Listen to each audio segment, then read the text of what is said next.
شہباز 30 سال کی عمر میں 5 سے زائد کمپنیز کو جو ہے اون کر رہے ہیں. ماشاءاللہ ماہانہ کتنے پیسے کما لیتے ہیں آپ؟ کیلکولیٹڈ تو نہیں ہوگا, میرا خیال میں جو ایک نیٹ ورتھ ہوگی دیٹ وڈ بی اراؤنڈ کوئی $10 ملین.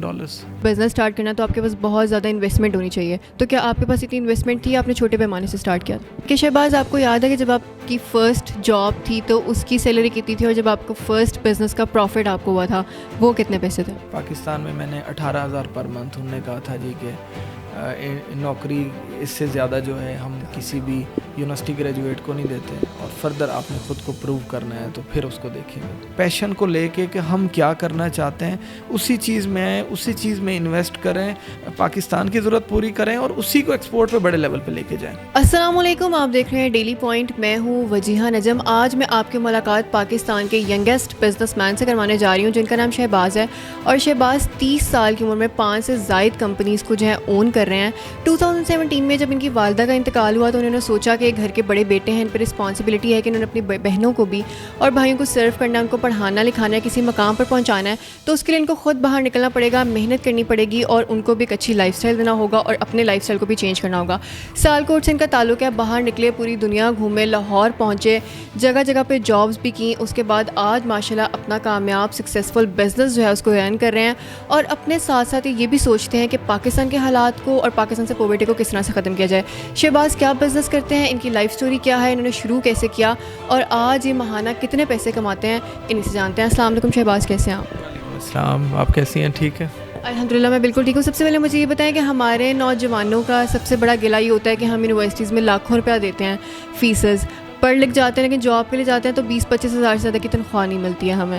تو آپ کیا ایسا کرتے ہیں کہ ماشاءاللہ آپ اچھے خاصے پیسے کما رہے ہیں, اچھا بزنس ہے, فیملی کو لے کے چل رہے ہیں؟ میرے خیال میں سب سے پہلے جو ہماری یونیورسٹیز ہیں, اکیڈمیاں ہیں, اس میں اور انڈسٹری میں بہت زیادہ ایک گیپ ہے. گیپ اس طرح سے ہے کہ وہ چیزیں جو ہمیں انڈسٹری میں آ کے ریئل پریکٹس ہوتی ہیں وہ بتائی نہیں جاتی, جس کی وجہ سے اسٹوڈنٹس جب آتے ہیں انڈسٹری کے اندر تو بالکل انہیں آفس کے جو چیزیں ریئل پریکٹس کے اندر چل رہی ہیں, انڈسٹری کو جو چیلنجز ہیں وہ پتہ نہیں ہوتا, industry up to the mark وہ پے نہیں کر پاتی.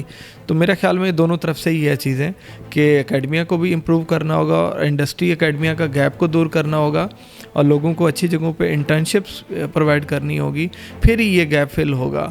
آپ اتنی کم عمر میں سکسیزفل ہو گئے ہیں, تو ابھی تک شادی آپ نے کر لی ہے, کرنی ہے؟ شادی ابھی کرنی ہے. میرے خیال میں اس کو چھٹی نہ ملی جس نے سبق یاد کیا, تو بس کام میں اتنا انوالو رہے, صبح ہوتی ہے پھر شام ہو جاتی ہے, تو جس کی وجہ سے میں سمجھتا ہوں ذاتی زندگی پہ توجہ میں نہیں دے سکا, لیکن اب اس طرف ہی سوچ رہے ہیں انشاءاللہ. کیا ایسا ہوا تھا, کوئی فیملی میں کرائسس دیکھے تھے, کوئی ڈاؤن فالز آئے, یا آپ کو لگا کہ جاب بہتر نہیں ہے, ان کو سرو کرنے کے لیے مجھے بزنس ہی کرنا پڑے گا؟ میں نے جب یونیورسٹیز میں نکلنے کے بعد جب جابس کی, یہاں پہ بھی کی, باہر بھی گیا, باہر کے کنٹریز میں بھی, تو میں اس کو بیٹھ کے کیلکولیٹ کرتا تھا کہ اگر اس حساب سے چلتے رہے تو نیکسٹ اتنے سال میں کیا ہوگا. تو مجھے کچھ ایسا سمجھ نہیں آیا, تو جہاں سرو کیا وہاں بہت اچھے طریقے سے سرو کیا, اور لائف کے ویژن مشنز, فیملی کو لے کے چلنا, معاشرے میں آگے دیکھتا تھا, تو مجھے وہ جاب کے اندر وہ سب کچھ نہیں نظر آ رہا تھا. بیسک تو ہم نے فوڈ سیفٹی سے ہم نے کام سٹارٹ کیا تھا, اور پھر ہم نے لائف سٹاک سیکٹر کے اندر ایک کمپنی ہے جو لائف سٹاک کی مختلف سائنٹیفک پروڈکٹس اور ٹیسٹنگ کے حوالے سے, اور جو لائف سٹاک فیڈ ہے ان کی ٹیسٹنگ کے حوالے سے. پھر اس کے علاوہ ایک اور کمپنی ہے جس کے اندر ہم ہیومن ہیلتھ میں ڈیل کر رہے ہیں, میڈیکل میں, ڈائگنوسٹک میں اسپیشلی, اور اسی کے ساتھ ساتھ ہم CSR کارپوریٹ سوشل رسپانسبلٹی کے تحت ایک ٹرسٹ بھی ہے جو کہ ہم سمجھتے ہیں ہماری رسپانسبلٹی ہے, اور میں اپنے والدین کے نام سے اس کو چلاتا ہوں. ماشاءاللہ ماہانہ کتنے پیسے کما لیتے ہیں آپ؟